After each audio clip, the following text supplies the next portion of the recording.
Thank you for watching Scary Bear Attacks. If you like this episode, please remember to hit the like button and leave a comment or two, then subscribe and click on the bell to receive notifications of whenever we release new videos. Also, please remember to share them to your social media. Welcome back to Scary Bear Attacks. Today's episode takes us to the Norwegian Arctic island of Svalbard. It's about 800 miles from the North Pole and 500 miles north of mainland Norway. Many areas in the Arctic are surrounded by cold ocean currents, which make them too cold to support plant life. Svalbard is surrounded by relatively warm ocean currents, which raise temperatures enough to allow for some plants to grow there. These currents bring warmer air to support the 2,026 species of mosses, lichens, fungi, and plants. The farther north and south you go toward the poles, the fewer species are present in ecosystems, and the more specialized they have to be. Caribou are an example of a specialized species, and are the only large mammals on the island that are not predators. The predators on the island include Arctic fox and the polar bear. Svalbard was the center of a total solar eclipse on March 21, 2015. This stunning natural phenomenon occurs when the moon passes directly between the sun and the earth, disturbing light and shadow patterns. I experienced being close to the center of a solar eclipse in August 2017 in western Idaho. It was one of the most intriguing moments of my life, and I have photos to prove it. The announcement of the solar eclipse in Svalbard created a rush for reservations at area hotels and housing rentals. The region only has about 2,500 people, and many of them rented a room of their home out to one of the 2,000 eclipse fanatics for extra income. Svalbard is a beacon for ringed seals, walruses, and beluga whales, which are all primary prey for polar bears. Where you find prey, you'll find predators, and polar bears are plentiful here as well. Locals know that they need to pack firearms at any time when they venture away from civilization, but some visitors aren't so savvy to the rules. The authorities in the area require anyone leaving inhabited areas to carry a hunting rifle or be accompanied by a local armed guard. The danger polar bears present to unaware visitors is taken so seriously here that Ronny Brunvall, the head of the Visit Svalbard organization, states that security is number 1, 2, and 3. On the evening of March 20th, 2015, 37-year-old Jakub Marvec was resting inside of his tent for the evening. He'd traveled to Svalbard with 5 of his friends, and they'd pitched camp along a snowbank for the night. With temperatures hovering below zero and light fading by early afternoon, the campers found comfort within their tents. Each tent in the expedition had a high-powered rifle leaning outside of it for easy defense against polar bears. The group also erected a security fence around their campsite, which would alert them to any approaching bears, and then they snuggled into their warm sleeping bags. The expedition also established a bear watch, and Mrs. Jakub was on duty this evening. She'd set up outside initially and eventually got weary, moving her bear watch inside to the comfort of her tent. She knew she could rely on the bear fence to alert her of anything serious, so she reclined with confidence. Jakub was an avid outdoorsman and loved to ski, snowboard, and snowmobile. He and his friends were from Prague, Czechoslovakia, and had made their arduous trip to the town of Longyearbyen with excitement. The expedition he was with had purchased a group package that permitted them to do these activities in the lead-up to and after the solar eclipse. It was supposed to be like a vacation for them, albeit a cold one. Unbeknownst to the expedition, the fence they'd erected had been placed too high. A hungry polar bear had been wandering the area, following its nose to its next meal when it stalked up on the camp in the night.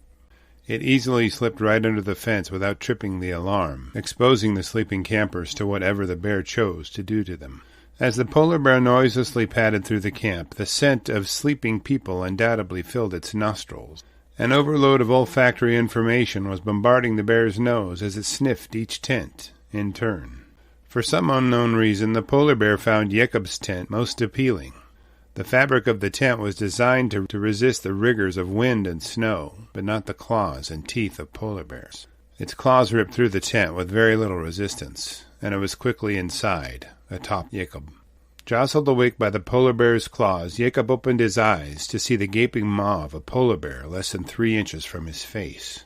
He yelled, "Bear! Bear!" as he scrambled to keep the bear's jaws from clamping down on his face.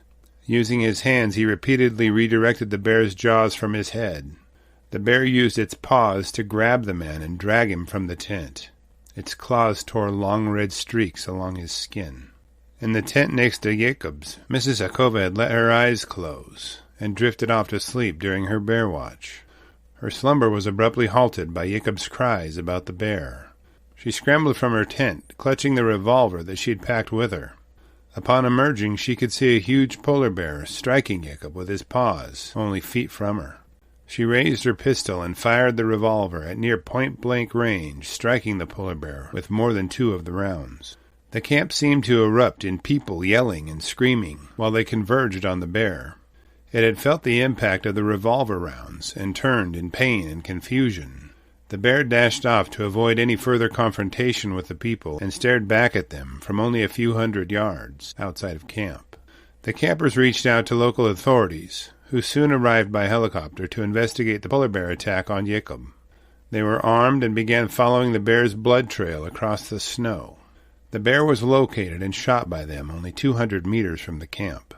They took the bear's carcass back to the lab to analyze it. They were interested in knowing the causes of the predatory attack. I found no source indicating the findings of this analysis. Even though no other campers were injured during this attack, the organizer of the expedition was fined $1,200 by local authorities. It was the first time the fine was evoked for a polar bear attack. It was issued because the organizers neglected to perform basic safety precautions to protect campers and bears. Following his attack, Jakub expressed eagerness to return to Svalbard and the beauty of the Arctic. His enjoyment of the area was not diminished due to the polar bear's predatory attack. However, he did express disappointment that the bear attack forced him to seek medical attention. Consequently, he missed the eclipse. Approximately 3,000 polar bears are living around Svalbard, and only 2,500 human inhabitants. Yearly, an average of 3 polar bears are killed by residents defending their life or property. There have been a total of 5 fatal polar bear attacks on Svalbard in the last 40 years. In an episode on our channel, Horatio Chappell's fatal polar bear attack was discussed, and I've linked to it in the comment section below if you're interested in watching it. After reviewing the facts surrounding this episode, I'm left with a few questions for you. Why do you think the campers didn't test the bear fence before they went to bed? Do you think bear spray would have prevented this attack? Would you have the discipline to shoot a polar bear in such proximity like Miss Jakub? If I'm ever put in that position, I sure hope I'm that brave. I'll be glad to read and respond to your thoughts, so please post them in the comments section below, and let's talk about it. Thank you for watching Scary Bear Attacks. If you've enjoyed this episode, please consider clicking on the like button and clicking on the bell icon. We'll help you know when we post our new episodes. Posting our video links to your social media profiles furthers awareness, and it's fun. We slashed our prices in our merch store, linked below, so check out the bargains there while you shop. As a member of our human community, remember to adventure bravely and be careful out there, especially in bear country.